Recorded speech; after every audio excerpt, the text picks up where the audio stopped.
Welcome, everybody, back to the morning meeting. Sean, Tim, and I guiding you through your Friday, the last program for all of us together before the Democratic Convention kicks off next week. We'll talk about that.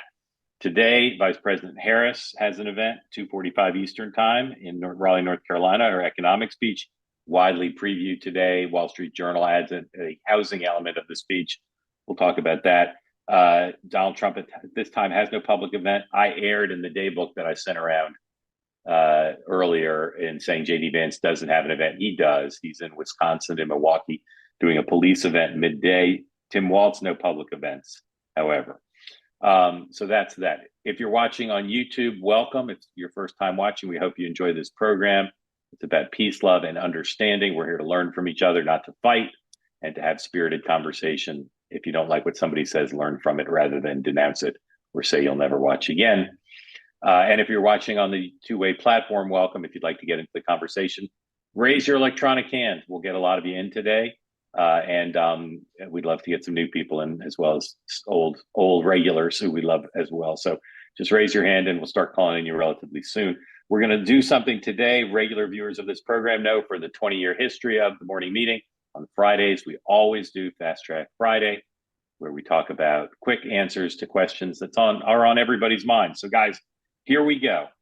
We're halfway through Kamala Harris's attempt to both embrace Joe Biden and distance herself from Joe Biden. Yesterday, they did that joint event. Official White House event turned into a pep rally and a campaign event. And then today, she's solo doing her own economic plan. So halfway through, Tim, on a scale of 0 to 10, 0 being abject failure, 10 being magical success, how is the vice president doing in that distance, not distance thing? Yeah.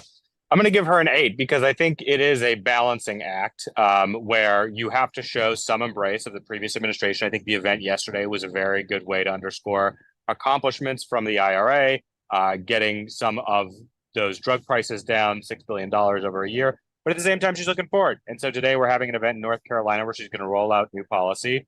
And the torch has been passed to her, and now she gets to lay out her vision. So it's a balancing act. It's tough. I think she's doing a good job. 8 of 10. Sean. Yes. This is why my class will be more challenging than Tim's. I will give her an incomplete. I think until you get through the DNC and do an interview, you haven't handed in the required paperwork for this course. Okay, you're both wrong. It's an 8 on her own, but it goes up to a 9 with the assistance of the dominant media. Yesterday could not have gone better from her point of view, as I believe. All right, next question. Tim, the biggest threat to a successful Democratic convention where you are in Chicago, besides the threat of protests, which we all know about and the disruption that could cause, what's the next biggest threat to a successful convention? I think it's low ratings. I think it's lack of interest. I think it's people not tuning in. I mean, the conventions are the 4-day infomercial that the parties have. It's one of the rare moments that break through, hopefully, where people are actually paying attention. Totally scripted. You get to deliver your message. So people always obsess about the ratings. I think we'll be okay. If people don't tune in, it's a disaster. Okay. Sean? I would actually disagree with Tim on the front. I think if you get low ratings, the less people know about her, the more she can continue to morph into what she wants. I'm not kidding. No. I'm being serious. Come on. Hey, look. That all seems right. disingenuous to me, but okay. What's all your right, answer, fine. Sean? I think that the biggest thing is look, when you do a convention, you want it's scripted. It's a 4-day TV show. The last thing you want is a bombshell investigation, something that takes you off track, something that makes you responsive. Or I know we've been talking about an RFK. Anything counter programming wise, we would send a team every year from the RNC and counter program. And the goal wasn't to try to dominate. It was just to screw with their head and to get them to take them off track. So anything that happens, an RFK endorsement, a bombshell interview or investigation that pops out, et cetera, would be not beneficial. Or something that talks about infighting, something that comes out about Biden, again, that takes them off track. All right. I sort of agree. I don't know exactly what it would be, but I'd say the biggest danger to a successful convention is something involving either the Bidens or the Obamas. Right. I think that's the Biden thing is the risk right now. What is the one thing I would add there too is, like, if there is a crisis in the Middle East, right? If something foreign policy wise takes cameras away, that's a problem. That's good. And actually, I hat tip to Tim on that. I'll move that one to the top of my list. I mean, with this whole thing in Iran going after Israel, if they were to do something that really disrupted the messaging and cause them to respond, that could really throw things off. I'm switching to that too. Good job, Tim. You got us all one over. All right. We normally try to be forward looking here, but we're going to look back a little bit. Tim, what's the best thing that happened to the Harris campaign this week?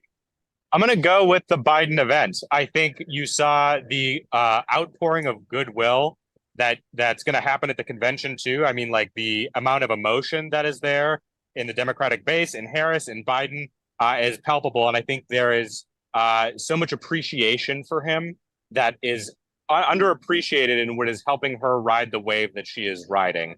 And their first event was they knocked it out of the park. Sean, best thing that happened to the Harris campaign? Lack of accountability, the continued ability to ride. I'm sorry, Tim. The lack of ability, the ability to continue to ride without any sort of a deep dive into their policies, accountability, interviews. Mine's similar to that. She crossed another week off the calendar to run out the clock. Another week of the narrative being that Trump's out of control, lost his mind, can't get the message, and that she's leading a movement. And that even increased a little bit this week, this notion. Doug Sosnick wrote about it. Doug Sosnick's got a great memo out. Doug Sosnick, the Democratic political strategist, a two-way regular. We're going to put it in the chat, both on YouTube and on two-way, to read it. And Doug raises his notion that maybe she's going to end up leading the fourth movement of Doug's career, Reagan, Obama, and Trump. Big deal. So, yeah. Okay. Best thing that happened to the Trump campaign this week, Tim? Yeah, I think the ability to say crazy things and not have it be picked up by the press because there is so much to cover.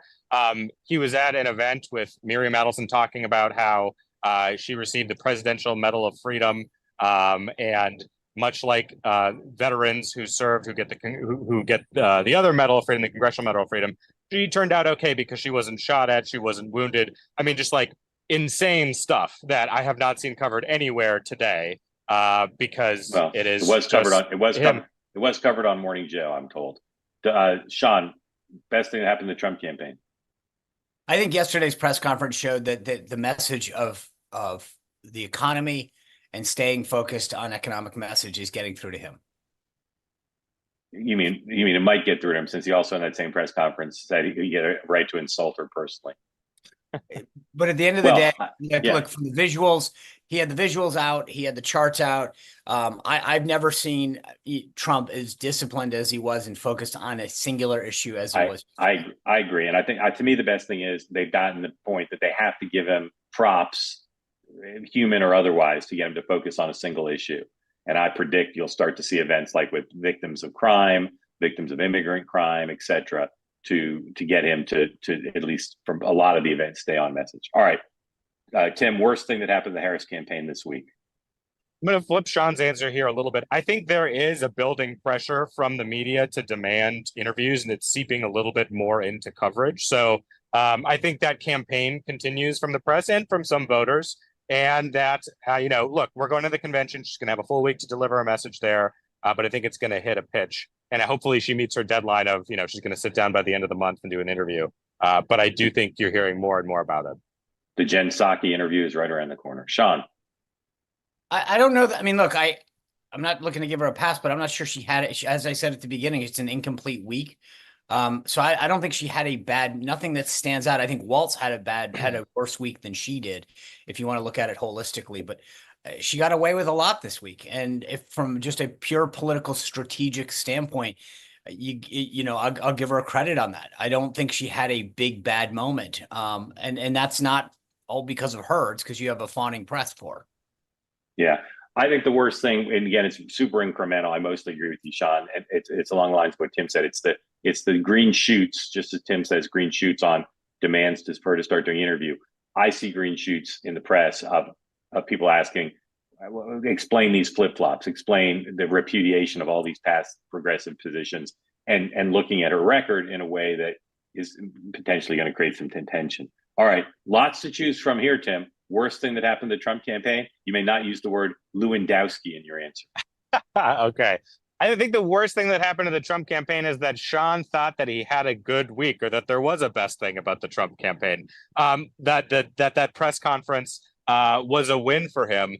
I mean, Did he read a topper in and out for 30 minutes and an hour long plus press conference? I guess that's a plus because you're doing a comparison with Harris and her not holding a press conference. But he can't drive a message. Like the message does not come through. So you can give him that. You can put Cheerios and bacon rotting meat behind him. So what's the worst thing? Yeah, it's his press conference. It's his continued inability to stay on message. Okay, Sean, worst thing for the Trump campaign? do the same rules apply to me? You can't use the word Lewandowski. Yes, it's barred from the program. Okay. Today. I mean, I think anytime that there's rumors, I think the president addressed them yesterday at the press conference, but anytime you start having rumors of internal process shakeup, that's not helpful. I think he at least nipped it in the bud at the top, but it's just those process stories are never helpful. The worst thing to me is something for the Trump campaign is something mostly subterranean, where you're starting to hear from the strategist community, the donor community, and the political elected community. Basically, okay, what's a fall like when we're pretty sure Trump's going to lose? Where do we put the money? Where do we put the emphasis? Yeah, but can I just, and again, I don't mean to go back and forth on this. We dealt with this in 16. And so, everybody gets nervous, but at the end of the day, the president will he will come through when he needs to. And I think that we have a long way to go, but the donors always get a little antsy. But it's not just the donors. It's some members of Congress. It's some governors. It's just, I didn't say it's cataclysmic in ending the campaign. No, I know. To me, it's not great. It just gives them more stuff to deal with. All right. Now, one fun or interesting thing to watch for. Tim. I'm curious to see what the reaction, maybe this isn't so fun. I guess this is maybe not the most fun thing, but what is the reaction going to be to Harris's policy rollout? People have been clamoring for policy. We need some policy. She's putting out a white paper today. She'll do it in a disciplined way, topper at the beginning of a rally, standard message. So does that satiate? Does that matter? She clearly wants a lot of attention for doing it on August Friday afternoon. We're on a compressed timeline here, man. Sure, understood. Sean, interesting thing, fun thing to watch for. Yeah, well, this just tells you how I define fun. I have been playing with the Electoral College map. You see that Tim Walz is headed to Nebraska. I did this on my podcast the other day. It is amazing, and I know I normally hate this kind of stuff, but I am fascinated by the scenarios in which the Electoral College comes out 268, 270, or 269, 269, and how important Nebraska 2 could potentially be. I mean, I don't think Maine 2 is going to be an issue, but I think Nebraska 2 could be an issue. And when you start doing these, like I said, I did it on my podcast where I went state by state, and it was unreal. And and then the other thing is, if you ever should, and I know this is like really usually pisses off normal political people, but when you get to a 269 and you look at the future House, you realize why Alaska and that runoff with Mary Peltola and the ranked choice voting could have a huge effect on, because Alaska will get one vote as every other state would if there were a tie in Electoral College. Anyway, I'm fascinated by the math right now. Can I just say very quickly to add to that?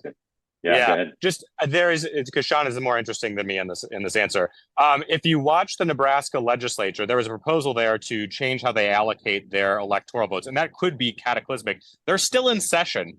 They're doing budgetary things right now, and that talk around that has died. But it is something to continue to watch, because there could be a very late play there to change how they allocate their electoral votes, and that could be a huge problem. All right. My thing to watch for is wait to see where Michelle Obama is speaking during the convention, what night and what she'll say. All right, here we go. Two Davids. Wait, so you don't think she's going to accept the nomination on Thursday night? Dick Morris is sure she is. All right. The two Davids are here. David J, David P, David J first. Remind everybody where you're from, who you're supporting, and ask away. Okay, this is Dave from Dewey Beach. I have a question for Sean today, although I'm a Democrat enthusiastically supporting Kamala Harris and enjoying the luxurious press honeymoon that she's been having for these past couple of weeks. My question is for Sean, given all the time you've spent working directly with Trump. I feel like Trump's shtick, if I'll call it, of kind of insults and stuff, has just kind of worn out, and it doesn't work with people who are persuadable voters anymore. That shtick is just kind of, it's 8 years old. People are just tired if they're persuadable. And I feel like he really needs to be able to come out and not one-liners, but in more detail, talk about his policy differences if he wants to get traction with those people. And you, having worked with him so closely, I want your take on whether you think he's really capable in a more detailed way of really talking about his policies and what he really wants to do. Yeah. Well, first, David, Friday, Dewey Beach, you're making me get excited.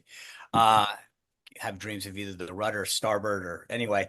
Look, I don't actually disagree with you. And I think that's kind of why I said when Mark asked what the highlight of the week was, I think what yesterday showed was probably the clearest attempt by him and his campaign to get him to recognize that he is who he is. And he's not going to stop the personal stuff. He addressed that at the top of the press conference yesterday. He feels what I forgot how he phrased it, the obligation to attack her. I think it was how he put it. That is in his id. It's not going to ever stop. The question is, can you get more of the policy and less of that? And I'm with you. I mean, it's not a question of, it's more of a, here are the persuadable voters. Here are the tens of thousands of people over the 7 states that are going to matter. What do they care about? And it's not an additional insult that's going to put them over the top, right? They know that play. They want to know specifics. And so I would argue just on a purely, do you want to win or lose situation? But in any case, I think we agree on that. And I think, frankly, as I said yesterday's call, it's not just sort of limited to some ideology. Vivek Ramaswamy and others who are very conservative are pointing out the exact same thing, because I think there's a general agreement that his strength is that contrast on policy. David, thank you. Come back regularly. All right, some breaking news. The best kind of breaking news always involves 501c4s. Anybody in the news business knows that.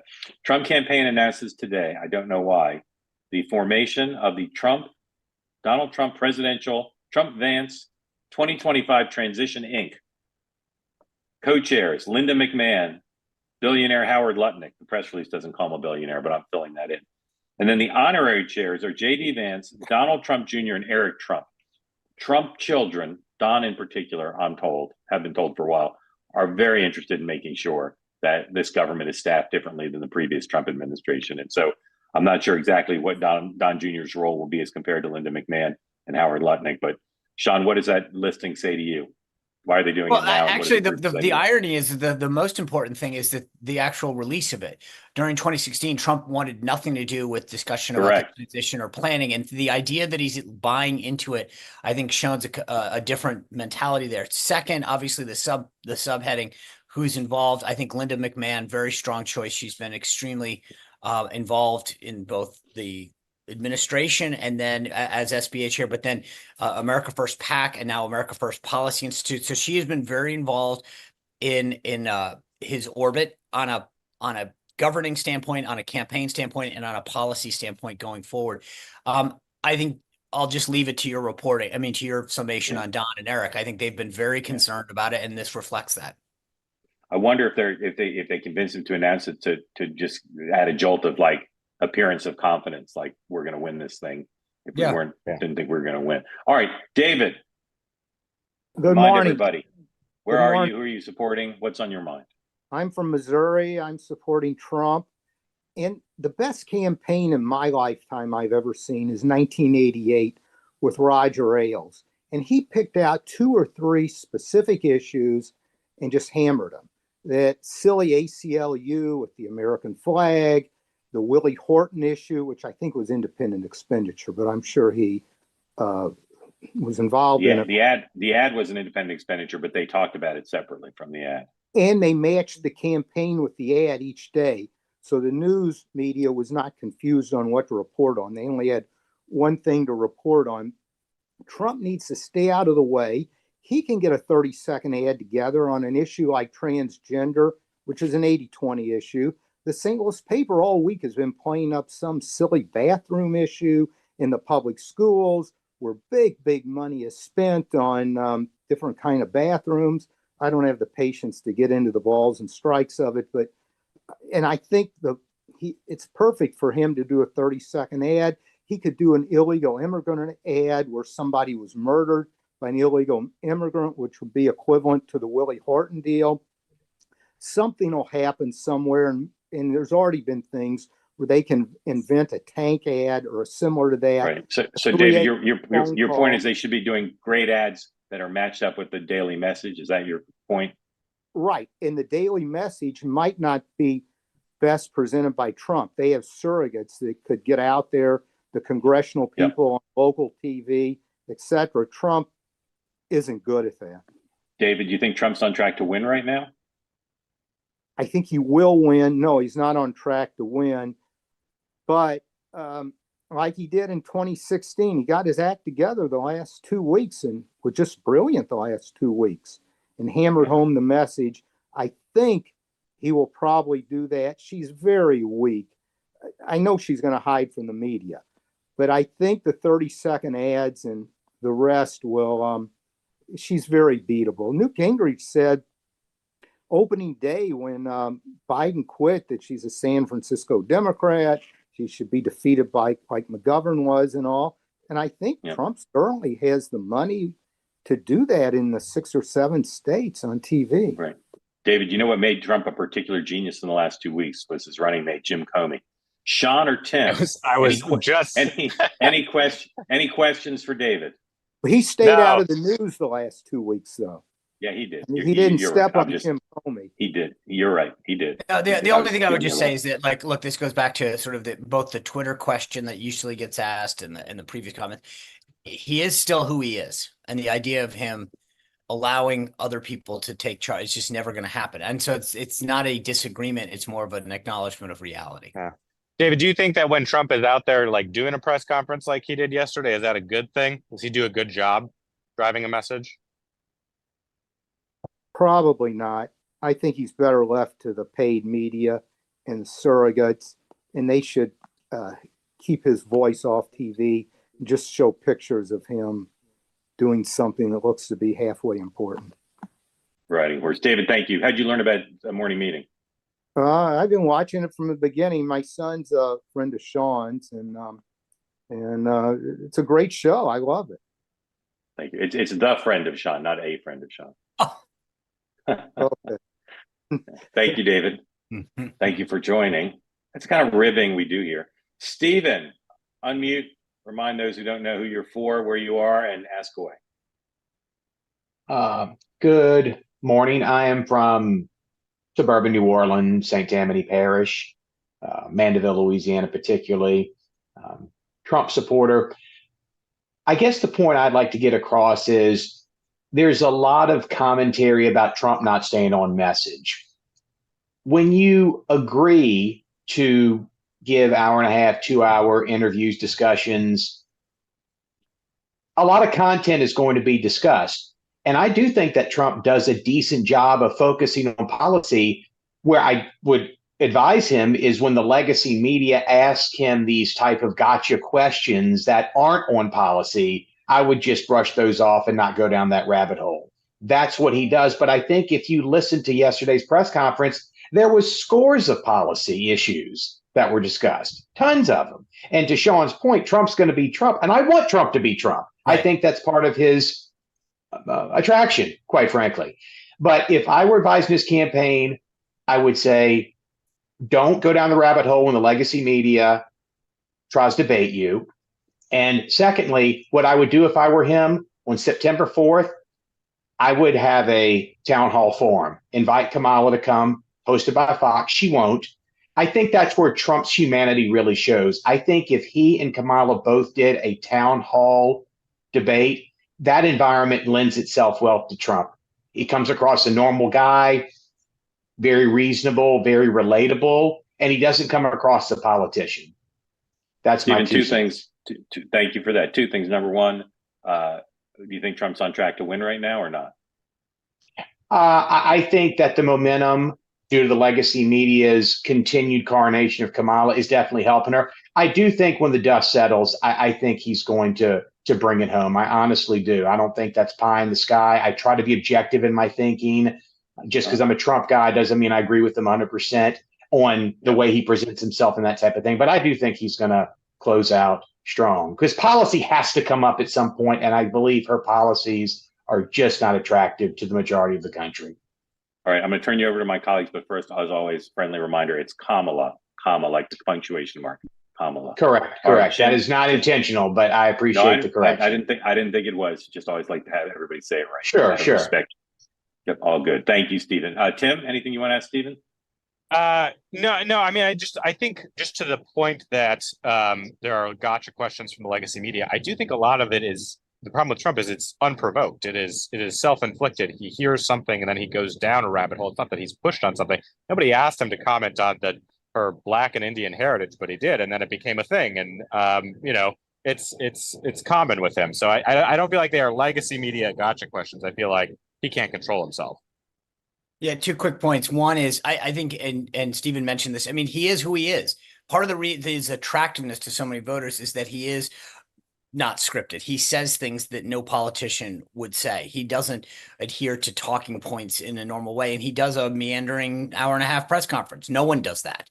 And I think that there's an attractiveness to too many people who have had Washington jam down their throats, overlook them, tell them a bunch of gobbledygook. And that's what I think, frankly. And then the other thing that you said, one of the things that I started to think about as you were talking about this, and it ties back to what we talked about at the beginning of the call. I think there is how they respond next week. There is something always, in pulling a rabbit out of a hat next week. Does Trump show up somewhere? Does he do something? Does he try to disrupt their programming in some way? That will be very interesting to me. And I sort of was putting all those comments together as people were saying. I'm thinking that there's an opportunity next week for the Trump campaign and for Trump specifically that could be both helpful and hurtful. John, what would be the best stunt you could do? Well, first of all, I mean, what is it? It's kind of like I don't know. I'd have to think about it. I'd be very careful about showing up, though. I'll tell you that. I'd have to think about that. How about going back to Ohio? What's in Ohio? His greatest. What am I missing? The train derailment. That could be a good one. Show up in East Palestine. I mean, I think that might be smart. And talk about those forgotten men and women.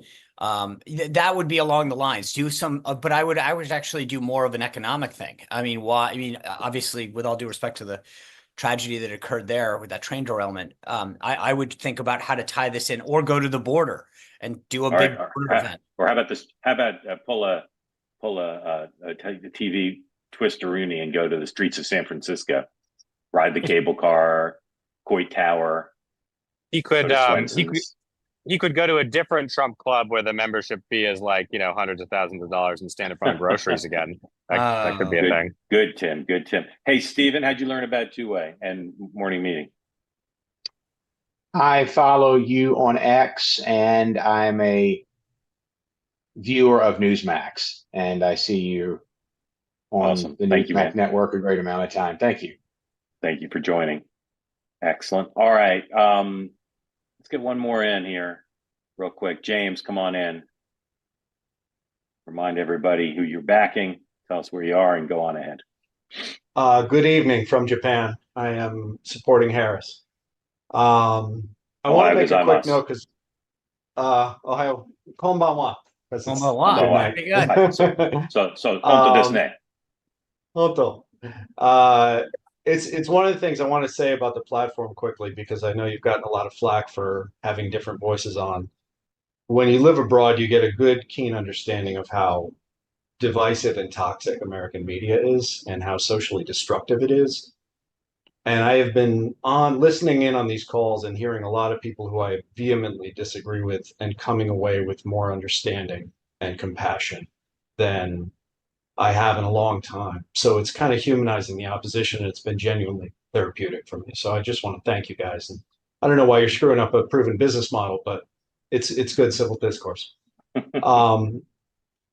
So my question, dovetailing a little from the media conversation you were having yesterday, it seems you are of the position, and I understand it, the media is uniquely deferential and favorable to Harris right now. Would you say it's kind of similar to the Obama 2008 relationship in the primary? Even worse, because the media liked John McCain.